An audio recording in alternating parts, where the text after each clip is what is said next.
Hello friends, कैसे हैं आप लोग? अच्छे होंगे। प्रीवियस लेक्चर हम बात कर रहे थे पूर्व मध्यकाल में अनिलवाड़ के चालुक्यों की बात की थी हमने। आज जो बात करेंगे पूर्व भारत की तरफ की बात करेंगे, यानी कि बंगाल के पाल वंश की बात करेंगे, फिर उसके बाद सेन वंश की बात करेंगे। तो शुरू करते हैं आज की क्लास हम लोग बंगाल के पाल 750 ईस्वी से लेकर 1174 ईस्वी तक। ठीक है।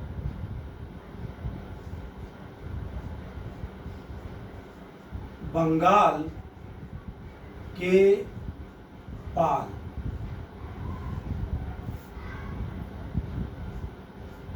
750 ईस्वी से लेकर 1174 ईस्वी तक का शासन है। इनका करीब 400 वर्षों का शासन है।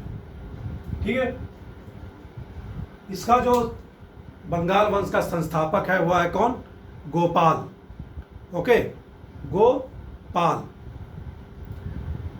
जब 8वीं शताब्दी में गौड़ शासक शशांक की मृत्यु हो जाती है तो लगभग 8वीं शताब्दी में 100 वर्षों तक बंगाल में क्या है? अराजकता उत्पन्न हो जाती है, आंतरिक अव्यवस्था रहती है, अशांति रहती है। ठीक है। इसी कारण बंगाल को ऐसा माना जाता है कि बंगाल में क्या है? मत्स्य न्याय की उत्पत्ति हो गई, या मत्स्य न्याय उसमें विद्यमान था। मत्स्य न्याय यानी क्या होता है कि तालाब में हो, ठीक है, मछलियाँ, या समुद्र में मत्स्य न्याय मतलब एक बड़ी मछली छोटी मछली को क्या है? मारकर खाती है अपनी ज़रूरत के अनुसार।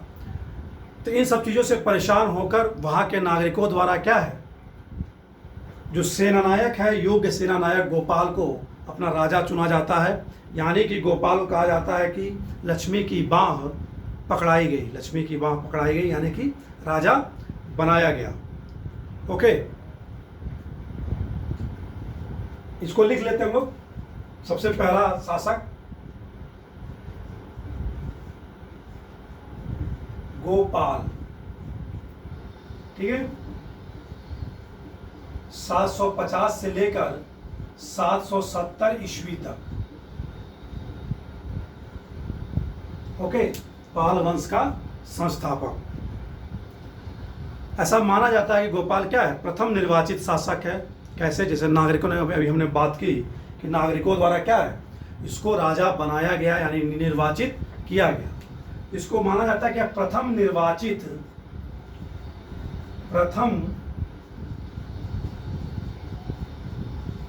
निर्वाचित क्या है? शासक है। ठीक है, प्रथम निर्वाचित शासक है। और इसकी पुष्टि भी किसके द्वारा की जाती है? उस समय के बौद्ध धर्म से संबंधित एक विद्वान है तारानाथ। तारानाथ भी क्या है? तारानाथ पुष्टि करते हैं, ठीक है, कि यह प्रथम निर्वाचित शासक था।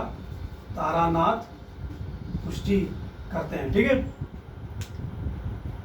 और पालों के बारे में जानते हैं। ये पाल क्या थे? बौद्ध धर्म के अनुयायी थे, यानी कि पूर्ण रूप से संरक्षण इन्होंने किसको दिया? बौद्ध धर्म को। बौद्ध धर्म को पूर्ण संरक्षण दिया जाता है किसके द्वारा? गोपाल द्वारा। ओके, बौद्ध धर्म को पूर्ण संरक्षण।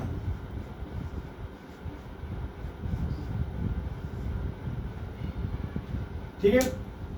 इसके द्वारा और क्या काम किए जाते हैं? एक विश्वविद्यालय की स्थापना की जाती है बौद्धों के लिए, ओदंतपुरी विश्वविद्यालय। कौन सा है? ओदंतपुरी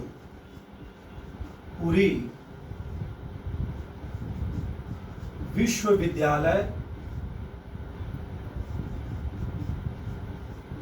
की स्थापना। याद रखेंगे, ओदंतपुरी विश्वविद्यालय की जो स्थापना की गई किसके द्वारा की जाती है? गोपाल द्वारा। ओके। अगला इसमें जो शासक है, इसका पुत्र 770 ईस्वी में से लेकर 810 ईस्वी तक वो भी शक्तिशाली शासक बनता है और बंगाल को उत्तर भारत के प्रमुख राजवंशों में या राज्यों की श्रेणी में स्थापित करने का जो श्रेय है वह धर्मपाल को दिया जाता है। ठीक है, तो अगला शासक है धर्मपाल।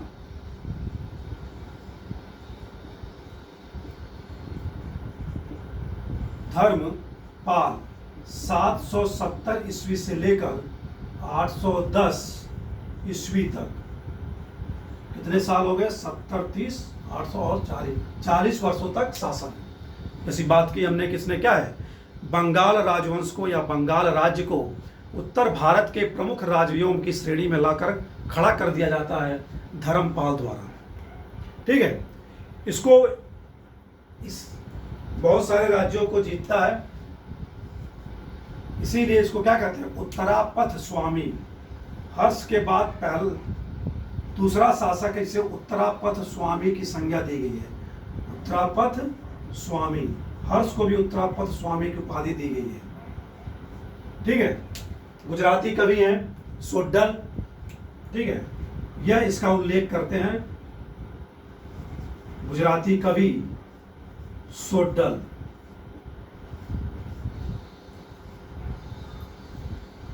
और यह उत्तरापथ स्वामी की बात जो की गई है वह एक लेख है, सोहगृह लेख, गुजरात में है, याद रखेंगे, सोहगृह लेख। ठीक है, ये दोनों क्या है, गुजराती है, गुजरात के कवि हैं, गुजरात में ये लेख है। इसमें क्या, उत्तरापथ स्वामी की उपाधि प्राप्त होती है धर्मपाल की। ओके, कुछ और उपाधियां इसके द्वारा धारण की गई, जैसे महाराजाधिराज, परम सौगात, महाराजा धीराज,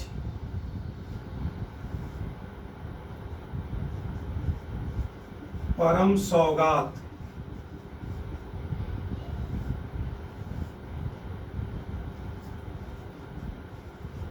परम सौगात यानी ईश्वर का प्रतिनिधि माना गया है किसको, धर्मपाल या राजा को। धर्मपाल द्वारा ये क्या है, दूतों का दूत मंडलों का आगमन प्रारंभ होता है किस देश के मध्य, भारत और बंगाल, उसमें के बंगाल की बात कर लें, भारत और चीन के मध्य क्या है, व्यापारिक दूत मंडल का आगमन होता है धर्मपाल के समय। ओके, इसके द्वारा भी एक विश्वविद्यालय की स्थापना की गई, एक विहार की स्थापना की गई। कौन सा विश्वविद्यालय है, विक्रमशिला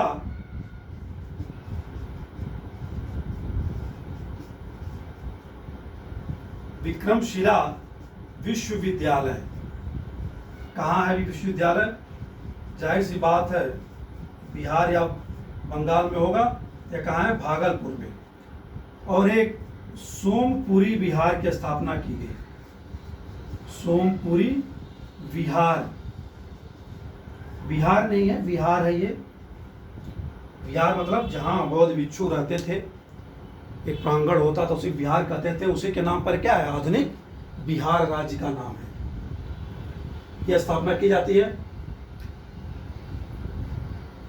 नालंदा विश्वविद्यालय के खर्च के लिए 200 गांवों का दान भी धर्मपाल द्वारा किया गया था। नालंदा विश्वविद्यालय की स्थापना किसने की थी, हम गुप्त साम्राज्य पढ़ रहे थे तो उसमें हमने बात की थी नालंदा विश्वविद्यालय की। तो नालंदा विश्वविद्यालय की स्थापना कुमारगुप्त प्रथम द्वारा की गई थी। ठीक है, याद रखेंगे, नालंदा विश्वविद्यालय कुमारगुप्त प्रथम। इसके द्वारा एक चतुर्मुख महादेव की मूर्ति स्थापित की गई। किसकी,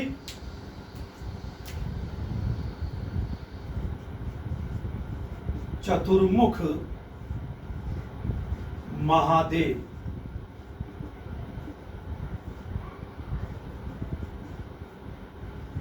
चतुर्मुख महादेव की मूर्ति स्थापित की गई। कहाँ यह मूर्ति स्थापित की गई थी, बोध गया में। ठीक है, याद रखेंगे, बौद्ध धर्म के अनुयायी हैं, लेकिन क्या है, अन्य धर्मों के प्रति क्या सहिष्णु हैं। बोध गया, कहाँ पर, बोध गया में। ओके,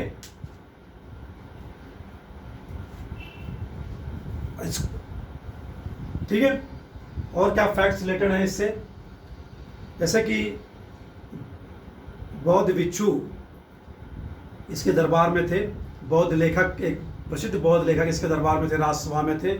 बौद्ध लेखक। कौन है बौद्ध लेखक?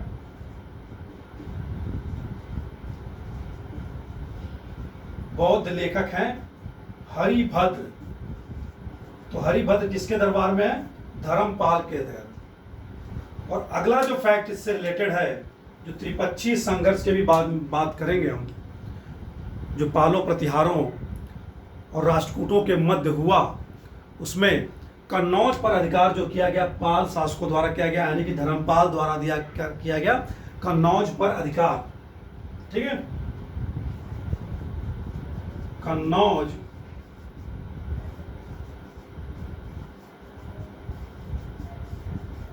कन्नौज पर अधिकार किया गया और एक राज दरबार, यानी कि एक शानदार राज दरबार का आयोजन किया गया। किसके द्वारा?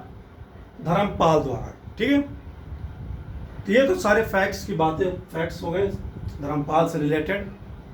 ओके, अगला जो इसमें शासक आएगा धर्मपाल के बाद, जो उसकी बात करेंगे हम, 810 से लेकर 50 ईस्वी तक देवपाल। ओके,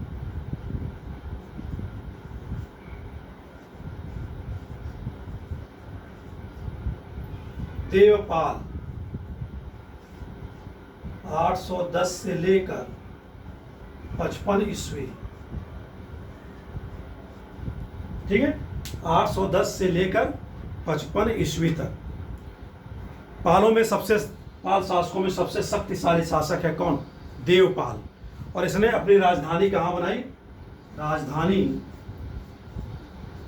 मुंगेर। इसकी जो राजधानी थी वह कहाँ थी? मुंगेर थी। पाल शासकों में सबसे शक्तिशाली शासक कौन है? देवपाल। इसके बारे में कहा जाता है क्या कि इसने उत्कल प्रजातियों को, उत्कल यानी कि उड़ीसा के जो प्रजाति लोग रहने वाले हैं उनको, हुड़ों का घमंड इसने क्या किया? खंडित किया। द्रविड़ और गुर्जर प्रतिहारों की शक्तियों का जो उनको अपना ऊपर अभिमान था, मिथ्याभिमान था, उसको ध्वस्त कर दिया देवपाल ने। और यह उल्लेख कहाँ मिलता है? बादल स्तंभ लेख में। तो याद रखेंगे, बादल स्तंभ लेख किससे संबंधित है? देवपाल से। स्टेटमेंट ऐसे आते हैं क्वेश्चंस, स्टेटमेंट वाइज किसके बारे में कहा गया है, तो याद रखेंगे बादल स्तंभ लेख से प्राप्त होता है क्या? किसने उत्कल प्रजातियों का घमंड तोड़ा, हुड़ों का घमंड तोड़ा, द्रविड़ गुर्जर प्रतिहार शासकों का जो मिथ्याभिमान था अपने शक्तिशाली होने का, वह ध्वस्त किया गया। किसके द्वारा? देवपाल द्वारा। बादल स्तंभ लेख में ऐसी जानकारी इस लेख में उत्कीर्ण है। दूसरा और क्या प्राप्त होता है शक्तिशाली होने का साक्ष्य इसका? इसने राष्ट्रकूट शासकों और प्रतिहार शासकों से अधिक शक्तिशाली है। ठीक है, क्या? राष्ट्रकूट व प्रतिहारों से अधिक शक्तिशाली। हम इस स्टेटमेंट को यहाँ क्यों लिख रहे हैं? इसलिए लिख रहे हैं कि एक यात्री आया था 9वीं शताब्दी के मध्य में, वह यह विवरण देता है कि क्या है, पाल शासक जो हैं या देवपाल जो उस समय का है, ठीक है, वह उस समय के समकालीन राजवंशों, प्रतिहार और राजकूटों से क्या है? अधिक शक्तिशाली है। वह यात्री का नाम है सुलेमान। क्या नाम है? सुलेमान। ठीक है, कहां से आया था? अरब से। अरब यात्री है सुलेमान, जो 9वीं शताब्दी के मध्य में, यानी 850 मध्य हो गया, वही टेन्योर है देवपाल का। ठीक है, 55 तक, 55 नहीं है, 50 है। ठीक है, 810 से 850। इसके द्वारा भी कुछ गांव दान दिए गए, 5 गांव दान दिए गए बौद्ध विहारों के खर्च के लिए। तो किसे दान दिया? किस बौद्ध विहार को दिया गया? तत्कालीन समय में एक वंश था शैलेंद्र वंश। कहाँ था यह सब वंश? भारत में नहीं था। ठीक है, कहाँ नहीं था? भारत में नहीं था। यह वंश कहाँ था? आज के इंडोनेशिया सुमात्रा जावा में एक जो एरिया है, सुमात्रा जावा जो द्वीप है इंडोनेशिया के, वहाँ पर यह वंश था शैलेंद्र वंश। उसका शासक था वलपुत्र देव। उसने क्या है, देवपाल से विहारों के एक बौद्ध विहार निर्माण की बात मांग की थी, और वह बौद्ध विहार निर्माण किया जाता है वलपुत्र देव द्वारा, और 5 गांवों का अनुदान भी देवपाल द्वारा दिया जाता है उस बौद्ध विहार के खर्च के लिए। लेखों में से क्या कहा गया है, परम सौगात। क्या कहा गया है, जो भी हमने बात की ऊपर, परम सौगात, ये भी क्या है, इसको भी लेखों में परम सौगात की उपाधि दी गई है। ठीक है, परम सौगात उपाधि यानी ईश्वर का प्रतिनिधि। ओके, जो उदंतपुरी विश्वविद्यालय की स्थापना गोपाल द्वारा की गई थी, इसके एंसेस्टर द्वारा उदंतपुरी बिहार में, तो वहां पर इसने एक बौद्ध मठ का निर्माण कराया। क्या कराया, बौद्ध मठ का निर्माण। क्वेश्चन ऐसे पूछा जा सकता है, एक तो बौद्ध उदंतपुरी विश्वविद्यालय की स्थापना किसने की, गोपाल ने। क्वेश्चन को ट्विस्ट कर दे, घुमा दे कि उदंतपुरी बिहार के बौद्ध मठ का निर्माण किसने कराया, तो कंफ्यूजन हो सकता है। गोपाल भी लोग ऑप्शन मार सकते हैं या सही टिक कर सकते हैं। तो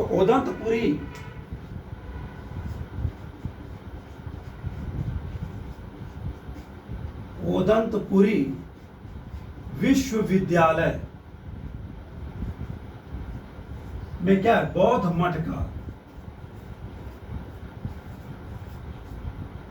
मठ का निर्माण देवपाल द्वारा कराया गया। याद रखेंगे, बौद्ध मठ का निर्माण उदंतपुरी बिहार में, या विश्वविद्यालय साइड में। ठीक है, विश्वविद्यालय नहीं होगा, ये क्या होगा, विहार होगा, याद रखेंगे। ठीक है, विहार, उदंतपुरी विहार, वहां भी बौद्ध भिक्षुओं रहने के लिए क्या थे, विहार थे। अब हम बात करेंगे अगले शासक नारायण पाल की। हालांकि ज़्यादा इंफॉर्मेशन नहीं है इससे रिलेटेड, लेकिन एक इंफॉर्मेशन है जिसको जानना जरूरी है। क्या पता हुआ क्वेश्चन बन जाए एग्जाम में। नारायण पाल 810-50, ठीक है, देवपाल। नारायण पाल का जो टेन्योर है 885 से 908।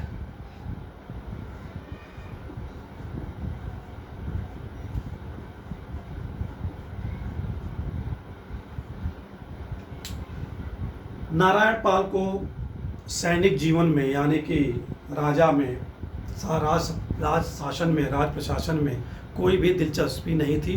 उसको रुचि किसमें थी, साधु जीवन व्यतीत करने में रुचि थी। इसीलिए वह क्या है, देखेंगे अभी पाल वंश में पहला शासक है जो शिव भक्त दिखाई पड़ता है। कैसे, क्योंकि इसने भगवान शिव के सम्मान में मंदिरों का निर्माण कराया। कितने मंदिर, हम ज़्यादा से ज़्यादा सोच सकते हैं 1, 2, 5, 10 नहीं, नारायण पाल द्वारा टोटल 1000 मंदिरों का निर्माण कराया गया था। ठीक है, 1000 शिव मंदिर।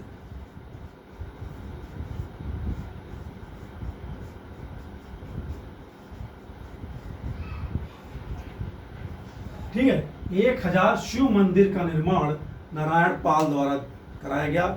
इसी से पता चलता है क्या, नारायण पाल क्या शैव मतानुयायी है। ओके, इसलिए इसको यहाँ लिखा गया है। अगला शासक महिपाल फर्स्ट। महिपाल कहाँ था, महिपाल नाम से एक और शासक था गुजर प्रतिहार में, तो नाम पर नहीं जाएंगे। महिपाल फर्स्ट 988 से लेकर 1038 तक। इंपॉर्टेंट शासकों के नाम हम देख रहे हैं।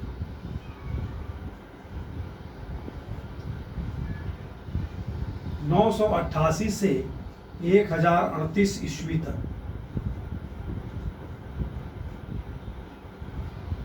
महिपाल फर्स्ट। महिपाल फर्स्ट के बारे में फैक्ट्स क्या है, इसको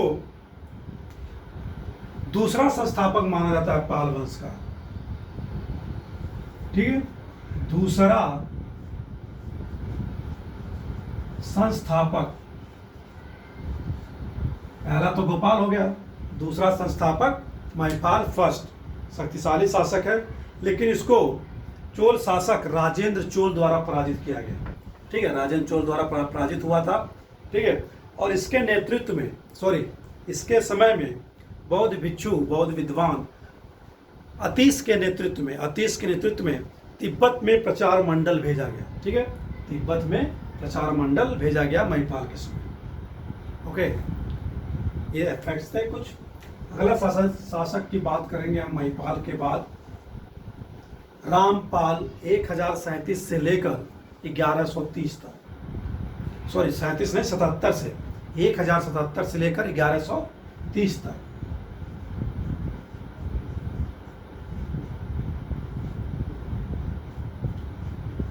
एक 1077 से लेकर 1130 ईस्वी तक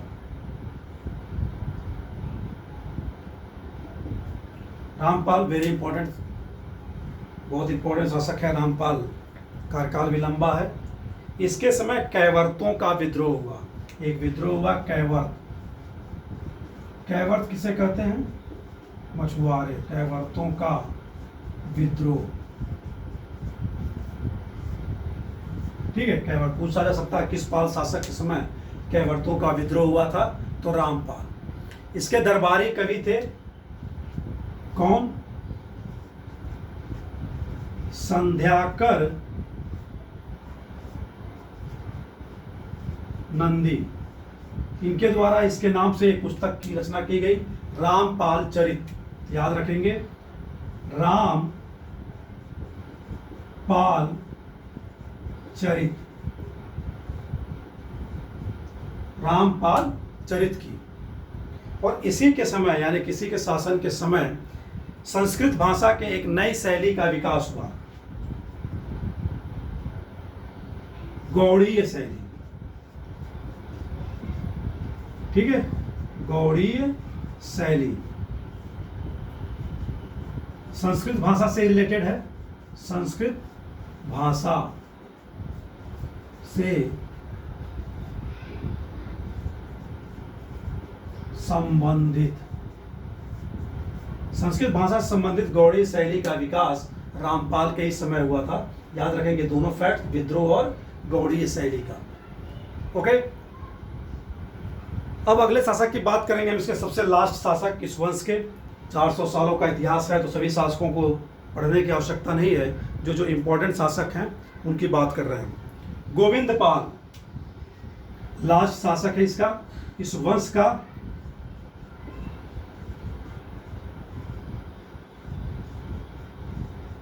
गोविंद पाल 1174 में वंश खत्म हो जाएगा। 1162 से 74 तक।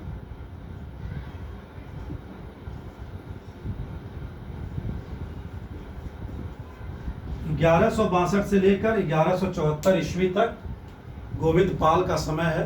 ओके, और मेन फैक्ट यही है कि अंतिम शासक है, तो इसके बारे में हम इतना ही जानें कि अंतिम शासक है। क्वेश्चन पूछे जा सकते हैं कभी भी एग्जाम्स में, अंतिम शासक भी पूछे जाते हैं और प्रथम शासक भी, यानी संस्थापक। ठीक है, तो ये हो गया पाल वंश। कुछ अन्य फैक्ट्स की बात करें अगर पाल वंश से रिलेटेड, जैसे अदर फैक्ट्स, अन्य तथ्यों की बात करें तो एक पुस्तक है दाय भाग, जिसमें क्या है, हिंदू धर्म की सामाजिक संरचना और उसके बारे में क्या है, नीतियों के बारे में, कानूनों के बारे में जानकारी प्राप्त होती है। दाय भाग से रिलेटेड क्वेश्चन यूपीएससी द्वारा पूछा गया है 17 या 18 में। ठीक है, उसके जो लेखक हैं दाय भाग के, दाय भाग, तो दाय भाग के लेखक है जिमूत वाहन। याद रखेंगे, जिमूत वाहन। पाल शासकों का संरक्षण प्राप्त था जिमूत वाहन को। ठीक है, जिमूत वाहन। अगला जो फैक्ट्स है,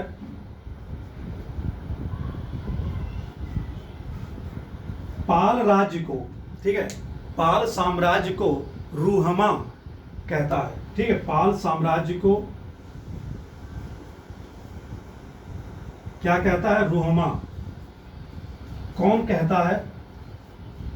रोमा कहकर संबोधित किया जाता है किसके द्वारा? अरब यात्री सुलेमान द्वारा। ठीक है, सुलेमान। यात्रियों के नाम जानने जरूरी इसलिए है कि क्वेश्चन पूछा जाता है किस साम्राज्य के समय आया, किस शासक के समय आया। हो सकता है टाइम पीरियड दे दे यात्रियों का क्रम वाइज सजाने के लिए। तो कब है ये? 9th AD के मध्य में, 9th AD के मध्य में। ठीक है, और क्या फैक्ट्स हैं, अदर फैक्ट्स हैं पाल वंश से रिलेटेड। कुछ मूर्तियां प्राप्त हुई हैं पाल वंश से संबंधित जो उस समय के पाल वंश से रिलेटेड हैं। ठीक है, कलाकारों द्वारा बनाए गए, पाल कला साम्राज्य में जो कलाकार उनके द्वारा बनाए गए हैं कांसे की मूर्तियां। कुर्किहार से प्राप्त हुआ है। कुर्किहार कहाँ है? बंगाल में, बिहार में। बिहार के बंगाल डिस्ट्रिक्ट में कुर्किहार एक जगह है। ठीक है, नालंदा से प्राप्त हुआ है। बोधगया से मूर्तियां प्राप्त हुई हैं। जैसे हमने बात की चतुर्मुख शिव की मूर्ति, महादेव की मूर्ति बोधगया। ठीक है, सबसे मेन फैक्ट की बौद्ध धर्म के अंतर्गत वज्रयान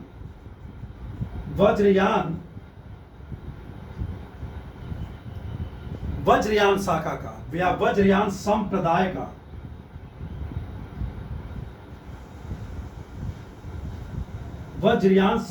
का उदय हुआ बौद्धों के समय। कब है ये? 9th AD में। ठीक है, 9th AD में, याद रखेंगे। वज्रयान तंत्र मंत्र वाला ये संप्रदाय है बौद्धों का, वज्रयान वाला, तांत्रिक कह सकते हैं। ठीक है, अभी हमने बात की मूर्तियों की। तो पाल कलाकार क्या थे? कांस्य मूर्तियां बनाने में उनको महारत हासिल थी। कांसे की मूर्तियां बनाने में उनको महारत हासिल थी। और पालों के समय ही, पाल शासकों के समय ही बौद्ध विद्वान जैसे संत रक्षित और दीपंकर क्या है? तिब्बत यात्रा पर गए। तो नाम याद रखना, पालों के समय है संत रक्षित,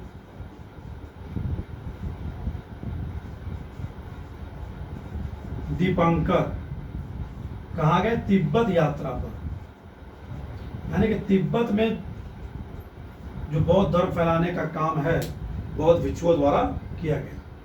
ठीक है, तो ये तो बात हो गई आज की क्लास में हमारी पूर्व मध्यकाल के टाइम पीरियड में उत्तर भारत के एक महत्वपूर्ण राजवंश बंगाल के पाल की।